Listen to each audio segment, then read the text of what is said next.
Fíjense, hermanos, que algo que al ser humano lo mantiene un poco inquieto en relación a las cosas de Dios es que hay cuestiones en la vida cristiana que así tan a la ligera no son fácilmente explicables. Y la razón es, hermanos, porque están ordenadas y realizadas en base a la sabiduría y a la voluntad de Dios. Y el ser humano no tenemos la capacidad, hermanos, para poder discernir las profundidades de Dios en cuanto a por qué lo hace o cómo lo hace. Eso nunca vamos a poder encontrarle explicaciones, porque Él es Dios. Y recuérdense que los métodos de Dios, pues si se le pueden llamar métodos, ¿verdad? El quehacer de Dios es un quehacer divino. Es decir, no es como lo que hacemos nosotros los humanos. Los humanos aprendemos a hacer las cosas, pues unas porque nos enseñan y otras porque Dios mismo pues programó nuestro organismo para que tenga cierto desarrollo y ciertas reacciones para poderlo hacer. Pero no es una propiedad la del humano que por su propio mérito pueda hacer las cosas. Por ejemplo, los niños, ¿verdad, hermano? Yo siempre me gusta verlo y me admiro, les digo la verdad. Yo me admiro cuando los niños nacen. Fíjense, hermanos, que al poquito tiempo de que ya sacamos a la criatura de la mamá, ya se le bañó, se le viste bien, y si ya la mamá le bajó un poquito de calostro, que es la primera leche que trae defensas, es increíble, hermanos, cómo el niñito busca el pezón y lo agarra y empieza a jalar. ¿Quién le enseñó? ¿Quién? ¿Quién le dijo, mira, vení, te voy a enseñar cómo jalar? Dios pone lo que se llama un aprendizaje instintivo. De manera pues que el bebé, yo lo miro con los niños, lo miro con los animalitos cuando acaban de nacer, hermano. Sorprendente, yo no sé si habéis visto dar a luz una cerda. Y al momentito ya los cerditos van y se prenden y empiezan ya a jalar. Y qué bueno que lo hacen hoy. Pero hay algo más. Miren las cosas que hace Dios. ¿Sabían ustedes que esas primeras dosis de leche que la madre o la madre mamá también, la animalita, le da a sus crías, esa primera leche que le llamamos calostro es importante? Si el niño o el cerdito no jalan, pues hay que ordeñar a la nana y sacarle eso y hacer que lo tome el niño o lo tome el animalito. ¿Por qué? Porque el calostro trae los reactivos para que nuestro sistema inmunológico fabrique anticuerpos. En otras palabras, esa primera leche para mí es la primera vacuna que recibe el niño. Y el cerdito y el perrito. La primera. Ese calostro hace que inmediatamente el sistema inmunológico adentro se active y empieza a fabricar defensas, anticuerpos. Si no hubiera eso, el animalito o el niño se puede morir.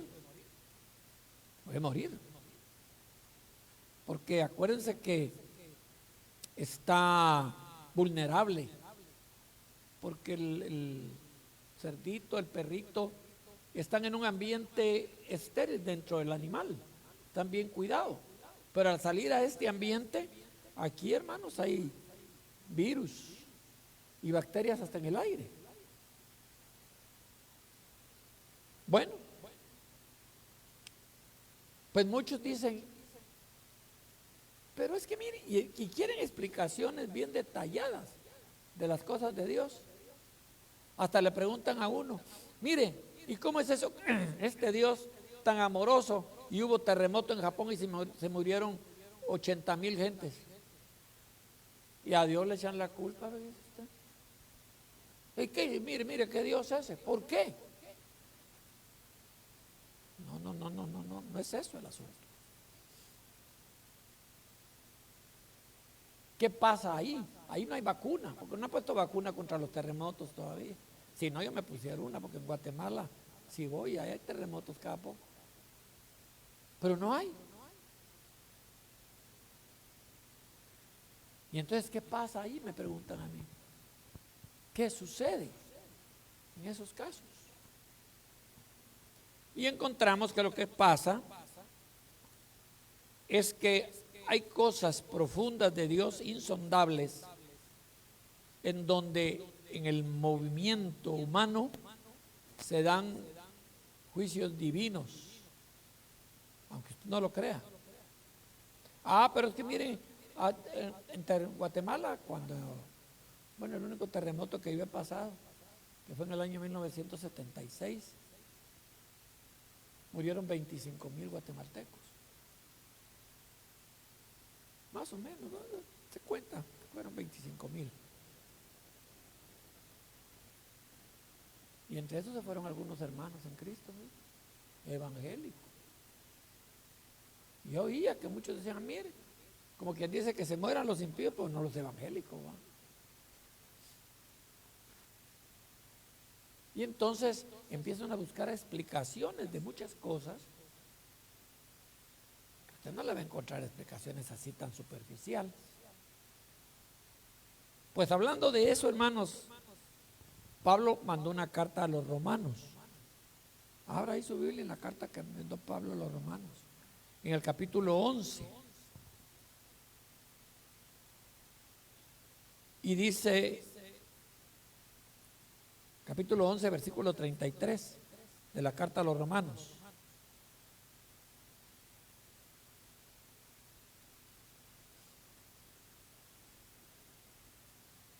Miren lo que escribe Pablo. Oh, profundidad de las riquezas de la sabiduría y de la ciencia de Dios. Oh, profundidad de las riquezas de la sabiduría y de la ciencia de Dios. Pero luego, ¿qué dice? Cuán insondables son sus juicios e inescrutables sus caminos. Cuando quiere decir insondables, usted sabe lo que es una sonda, ¿verdad? La sonda se supone que es algo que va profundo, a donde no llega fácilmente algo. ¿Alguno de ustedes le han puesto sonda alguna vez? ¿No? ¿No le han puesto sonda uretral alguna vez a algún hermano o alguna hermana? Que le ponen una sondita ahí que le llegue hasta la vejiga. Es una tripita que va ahí porque no hay manera de... Es más, hay niños que se quiere orina para llevarlos al laboratorio y no hacen pipí. Les metemos una sondita y le sacamos orina con la sonda. O hay heridas que se dejan abiertas, hay cirugías que se dejan abiertas y se les está poniendo, se les da una sonda para que drene. Pero aquí dice, cuán insondables son sus juicios. Ni con sonda, quiere decir, ¿verdad? Ni aunque le metiéramos una sonda a Dios, ¿en dónde? ¿En el cerebro? No, sí, en el cerebro. Son insondables sus caminos, dice, e inescrutables sus juicios. O inescrutables sus caminos e insondables sus juicios. Lo inescrutable que es, que no se puede escudriñar, quiere decir. Lo inescrutable de los caminos de Dios es que usted no puede estar escarbando y estar buscándole.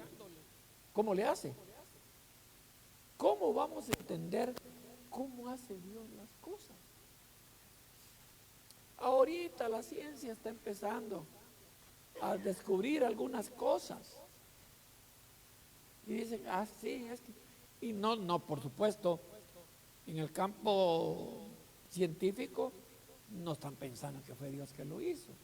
Le dan las explicaciones, pues, que a ellos en su campo está dado, permitido darlas, ¿verdad?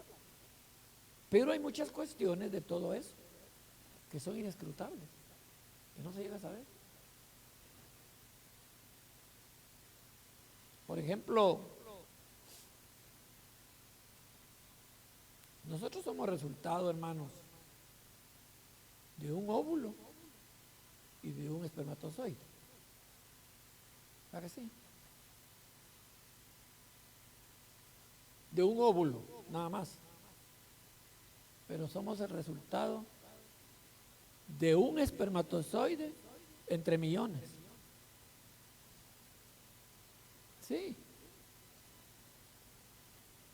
Está bien, la mamá aporta un óvulo, pero el hombre aporta millones de espermatozoides. ¿Cómo, me preguntan a mí, se decidió que ese espermatozoide fuera el que soy yo? Me dice, me lo preguntaba alguien, ¿verdad? ¿Por qué no se metió otro, sino que mire tan bruto que salí? Pues me dijo un alumno, ¿verdad? Porque no me aprendía matemáticas. ¿Por qué no se metió otro espermatozoide y no que se metió este con el que yo? ¿Usted se ha preguntado alguna vez por qué usted es resultado de ese espermatozoide que lo formó usted ahí en el vientre? ¿Quién lo decidió? ¿Sería que tiró la fichita para arriba su papá y dijo, este que entra? No, fíjate. Venía en aquel puño y uno decidió y se metió y uno ganó y se entró. Y ese soy yo. Tal vez con otro espermatozoide hubiera salido más bonito, ¿verdad? Pues no, tampoco. Yo ya les he explicado cómo se da la herencia, ¿se acuerdan? Les expliqué que hay caracteres hereditarios y hay caracteres recesivos. Los hereditarios los da el papá o la mamá. O se mete una característica de su papá o una de su mamá. Si usted salió feo y se parece a su papá, pues te echaré la culpa a su papá. Pero hay caracteres recesivos. Hay veces que no mucho ni del papá ni de la mamá, sino que del abuelo. Dicen que yo tengo un nieto que se parece más a mí que al papá. Fíjese usted. Y hay casos en que no se parece ni al abuelo, ni la abuela, ni al papá, ni a la mamá. Ahí sí está serio. Ahí hay que averiguarlo. Pero la herencia, y se descubrieron las leyes de la herencia por un famoso, pero famoso, biólogo de apellido Mendel. Y él hizo el estudio de la herencia y estableció ciertas leyes. Pero esas leyes no las inventó él. Son leyes de la herencia que ya Dios las tiene. Que así es como nosotros, les expliqué la vez pasada, que en la herencia traemos el temperamento. Y en la influencia afuera se nos forma el carácter. Pues, qué profundidad de las riquezas de Dios, dice, de la sabiduría y de la ciencia de Dios. Ah, Dios tiene una ciencia y es sabio, pero no es la ciencia como la humana. Es increíble, hermanos. Y luego viene lo insondable de sus juicios y luego habla de lo inescrutable de sus caminos. Y ahí es donde uno no entiende. Porque en la vida, cuando habla de insondables, inescrutables, perdón, sus caminos, es donde a mí me preocupa. Mire, tal vez lo insondable de sus juicios no tanto, porque si ya se vino una mortandad y se murió, pues ya está muerto. Pero lo tremendo es lo inescrutable de sus caminos. ¿Qué quiere decir esto? ¿Cómo hace usted para saber que por donde quiere irse es la voluntad de Dios? Por eso dice inescrutables sus caminos. Por eso dice mis pensamientos no son vuestros pensamientos. Inescrutable de los caminos es bien complejo. Bien complejo, hermano. Y luego, más profunda, las preguntas que hace Pablo. Lee el versículo 34 y va a ver. Tal vez estoy siendo muy filosófico, ¿verdad, hermano? Estoy dando mucha filosofía. No, ¿verdad? Estoy bien. Pero mire la pregunta de Pablo. Porque ¿quién entendió la mente del Señor? ¿Habrá alguno de nosotros que diga, yo le entiendo la mente al Señor al 100%? No la vamos a entender. ¿Por qué? Porque Él es soberano y Él hace su voluntad. No tiene nadie sobre Él. Según la Escritura, dice que nosotros podemos mover la mano de Dios, usa el término, no la voluntad de Dios. ¿Qué quiere decir esto? Que Dios, podemos apelar a su amor, a su misericordia, a su poder en una necesidad. Pero nosotros no vamos a entender la mente de Dios, ni vamos a mover la voluntad de Él. Lo que sí podemos hacer es nuestra voluntad someterla a la de Él, eso sí. Que ahí sí hay una ventaja. ¿Por qué? Porque Dios no se equivoca. Y si yo me someto a Él, pues llevo esa ventaja. Lo fregado está, hermanos, someterse a alguien que se equivoca, hacerle caso, ¿no? Voy a poner un ejemplo. No me gusta poner estos ejemplos porque la gente cree que uno hace política desde el púlpito, que le tira a los gobiernos, pero lo pongo porque todo el mundo está enterado. Por eso pongo el ejemplo. Hace aproximadamente 15 días, aquí en Estados Unidos pasó algo, yo no sé si ustedes se enteraron. El señor presidente, pues había dado instrucciones, ustedes lo saben, de tener un submarino.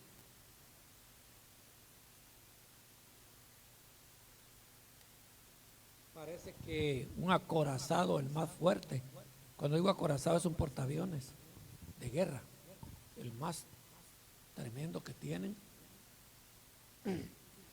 y lo va a poner en aguas internacionales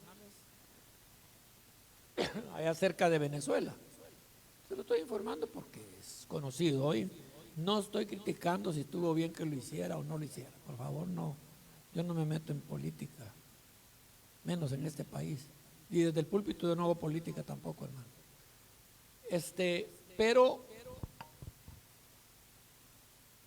hay dentro de la jerarquía militar aquí, hay un alto jefe que da las órdenes después del presidente, y como que le dicen que no se quede el Comando Sur, algo así.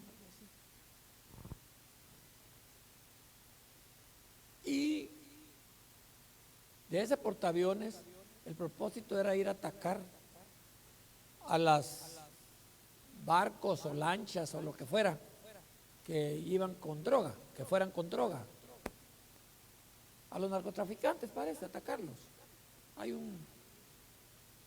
Y atacaron una lancha que iba ahí y ¡pangán! Ya se puede imaginar, hermano, esas bombas que tiran esos portaaviones. ¡Ay, Dios mío! Tirarle a una lancha. ¡Ay, Dios! Pero resulta que cuando le tiraron a esa lancha, por supuesto se murieron unos, pero quedaron 2 o 3 vivos que andaban ahí sosteniéndose de los pedazos del resto de la lancha, o no sé qué era eso. Y la orden del alto jefe era: tírales y mátalos. Y el alto jefe le dijo: no. Eso está en las noticias, hermano. No, dice que le dijo. Resulta, hermanos, que dentro de la guerra y todo eso, hay normas que dice que si un soldado o un combatiente quedó herido, tirado ahí, no lo pueden agarrar y matarlo porque ya quedó herido, ya no está para atacar. Lo que tiene que hacer es capturarlo y darle la asistencia humanitaria, ¿verdad? Para que no se muera. Esas son las normas, parece, entre la guerra.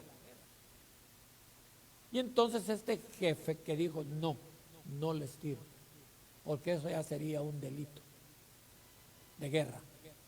Y lo siento, yo no lo hago. Es decir, desobedeció a su alto jefe militar. Eso también es delicado. Se puede someter a lo que se llama un consejo de guerra, el juicio. Bueno, según dice la prensa, pues lo que hizo el presidente fue despedirlo por no haber obedecido la orden.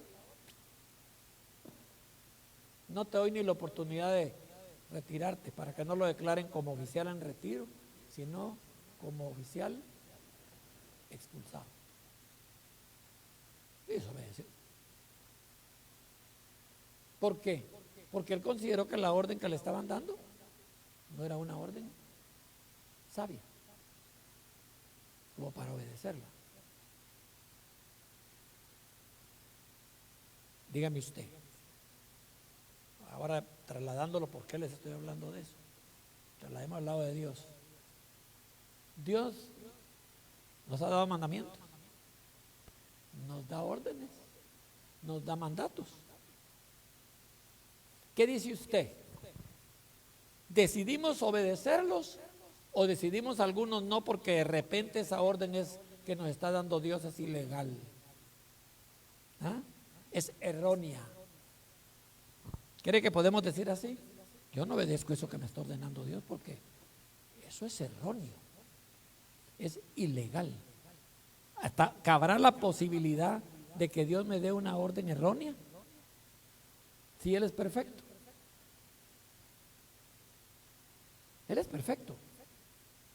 A eso, cuando yo desobedezco a alguien que me da órdenes, pero que es perfecto, eso sí es verdadera desobediencia.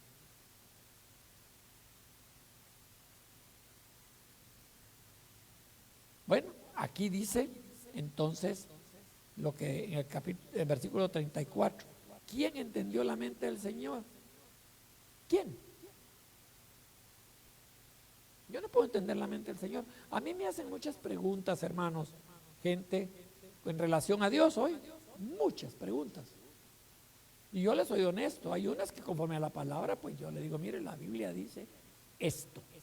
Yo nunca le digo a la gente, mire, yo pienso, yo opino, yo siento. No, yo digo, lo que la palabra dice es esto. Y la interpretamos de esta manera. Pero aquí dice claramente, ¿quién entendió la mente del Señor? ¿Qué quiere decir eso? Se lo voy a explicar así bien despacio. Cuando en un país hacen la constitución, todos los países tienen una constitución, ¿eh? A unos países se les llama Carta Magna, a otros se les llama Pacto Político y Social, no importa qué nombre le ponga. La constitución es la base de derecho sustancial de un país y por sus ciudadanos. No hay ninguna ley superior a ella. De manera que cuando se aplica una ley y hay duda, se apela a la Constitución. En mi país, por ejemplo, existe una corte que se llama de constitucionalidad, que cuando hay dudas sobre una ley, a ella se le consulta y ellos, conforme a lo que diga la Constitución, responden y dan su dictamen. Pero no puede decir alguno de los magistrados, no, es que miren, yo siento que no, que yo siento, le van a decir. Con ese yo siento lo sacan de la Corte de Constitucionalidad porque no pueden estar diciendo yo siento. No, ahí no es por sentimiento. Entonces, no hay quien entienda la mente del Señor. ¿Por qué? Ahí la pregunta lo dice Pablo.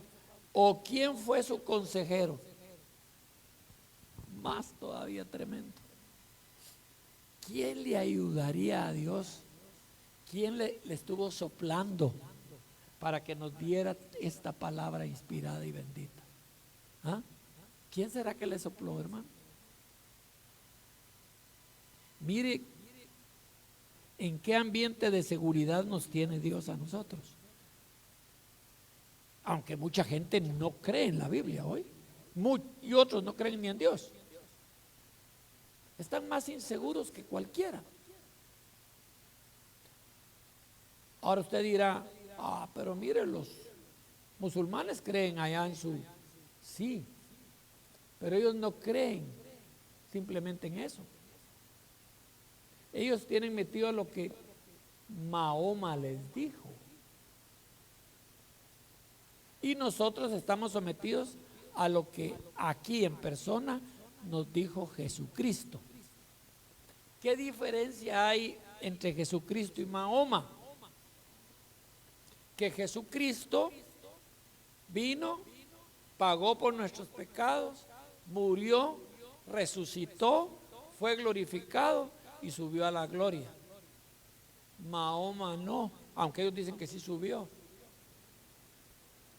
Pero no murió por nadie. Y así, bueno, encontramos otros. Vamos allá con los hindúes, que debíamos decir hindús, ¿verdad? Con ellos, pues tienen lo que se llama el animismo, que es en lo que ellos creen. ¿Qué es el animismo? Que los hindús le dan alma a todo, ánima, es decir, deidad. De manera que ustedes van a ver que, bueno, para no ir lejos, la vaca es sagrada. Para no ir tan lejos. Hay lugares donde los changos no los tocan porque son casi dioses. Porque ellos creen en el animismo. Las cosas les dan ánimo. Parecido, hermanos, bueno, con el respeto de quienes creen, pero parecido a las religiones que tienen imágenes, que les dan animismo también. Porque hay gente que cree, bueno, le digo porque yo fui así, yo fui educado en ese ambiente, ¿verdad? Cuando yo miraba el gran crucifijo ahí en la iglesia, decía, ahí me le quedaba viendo y decía, no, yo no soy malo, le decía yo no fui, yo sentía que estaba en la cruz me estaba viendo y que un miedo que me daba, ¿verdad? Se va a bajar de ahí, me va a patear. De niño uno, ¿verdad? Porque uno cree en ese animismo. Yo no sé si ustedes estuvieron ahí, pero yo sí estuve en ese mundo, donde le íbamos a poner la velita y creíamos fervientemente que si me dolía el estómago con una candela se me quitaba el dolor de estómago. Y habían veces que más diarrea me daba. Pero bueno, así fui enseñado, ¿verdad? Así fui enseñado. Vengo, hermanos, y ahora me entiendo con que el Señor no tuvo consejero. Nadie está arriba de él.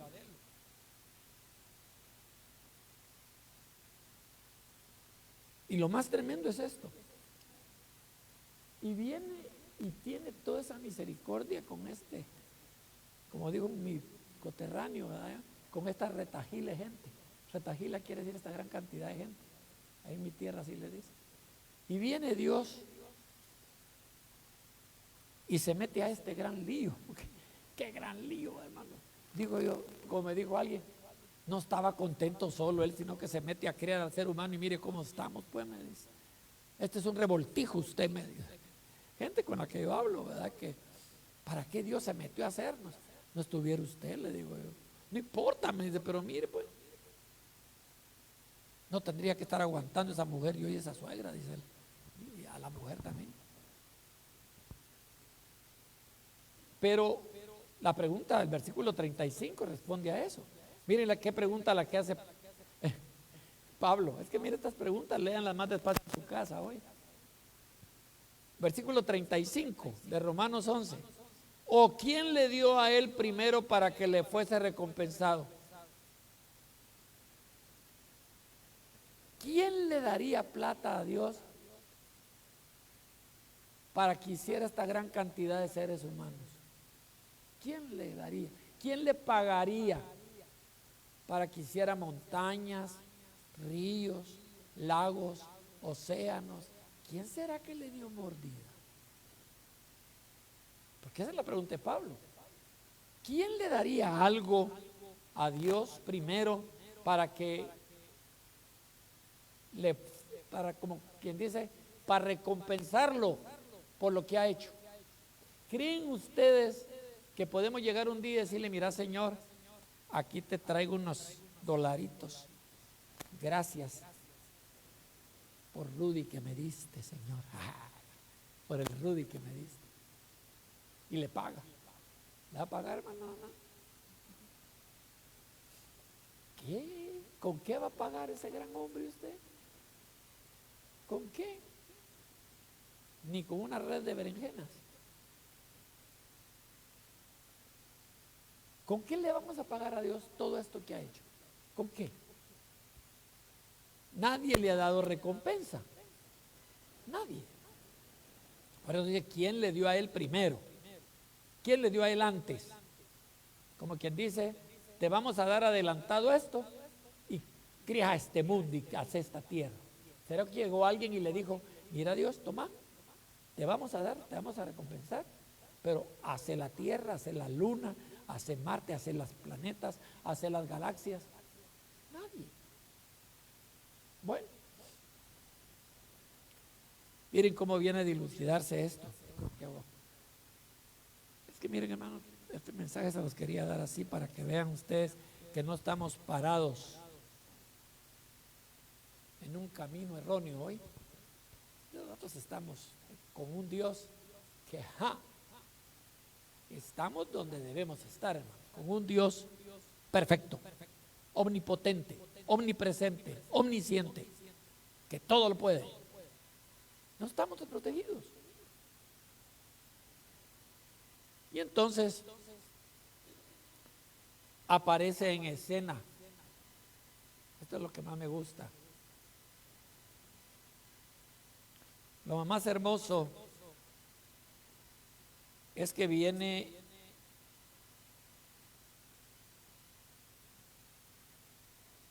de todo esto, de todo lo creado, está ahí el ser humano, nosotros, usted y yo, ahí estamos metidos.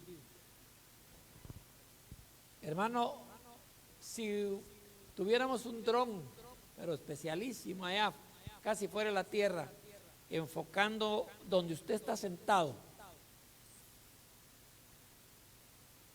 ¿de qué tamaño cree usted que me miraría yo en medio de toda la creación, de todo lo creado por Dios?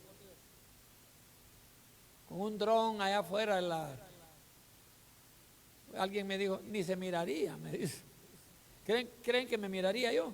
Soy un puntito insignificante, ¿verdad? Pues óigame bien lo que le voy a decir. No, casi no me veo, pero no soy insignificante. Ni usted ni yo somos insignificantes, ¿sí? Tenemos un gran valor para Dios. Sí. Entre todo, mire lo que dice el versículo 36. Porque de Él, ¿de quién? De Dios, ¿verdad? Porque de Él y por Él y para Él son todas las cosas. Ahí estoy yo, ahí está usted. De Él, por Él y para Él son todas las cosas. Se le ocurrió hacer la creación y todo lo que existe, y en un puntito de ahí estoy yo y está usted. Pues les digo que hubiera un dron tan especial allá afuera y que nos pusiera a enfocar, ¿va?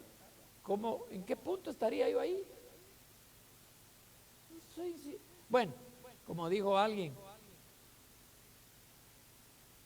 Texas no es nada en medio de todo el universo. Y yo, un hombrecito ahí parado en medio de Texas.